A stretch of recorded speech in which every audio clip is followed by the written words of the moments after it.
Setelah libur Lebaran, layanan Samsat keliling di daerah Pelaju mengalami lonjakan cukup signifikan.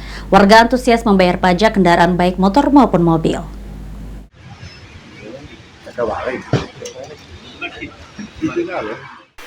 Setelah Hari Raya Idul Fitri, pelayanan Samsat keliling yang sempat ditutup di bulan Ramadan kini kembali mulai beroperasi kembali. Dari pantauan PAL TV di kawasan Pelaju, mobil Samsat keliling ramai dikunjungi para wajib pajak yang menunaikan tugasnya untuk membayar pajak kendaraan baik itu roda 2 maupun 4. Koordinator Samsat keliling mengungkapkan biasanya di hari biasa hanya ada 30 wajib pajak membayar pajak di Samsat keliling.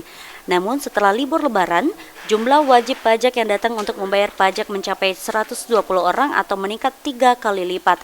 Izin Pak, sebelumnya Pak, Samsat keliling ini buka setelah Lebaran ini sejak kapan Pak? Tanggal 8 kemarin deh. Apa kemarin? Untuk saat ini Pak, yang membayar pajak lebih meningkat apa tidak Pak? Insya Allah meningkat ya deh. Meningkat Pak? Berapa persen kebanyakan Pak?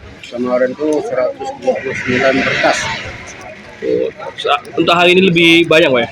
Insya Allah kalau Di sini untuk pelayanan untuk bayar pajak mobil apa motor Pak? motor dan mobil. Untuk panjang 5 tahun tidak bisa Pak ya? Nggak tahu, nggak bisa di sini kalau nggak tahu. Harus kopi. Adanya layanan Samsat keliling sangat membantu masyarakat agar lebih mudah untuk membayar pajak kendaraannya. Meningkatnya antrian disebabkan banyak warga yang menunda pembayaran pajak kendaraan sebelum Lebaran. Setelah hari libur ini Pak, tujuan kita ke sini untuk apa Pak? Biar pajak takut terlambat olehnya kan. Oh, takut lambat kita harus tepat waktu Pak ya? Waktu ya kan.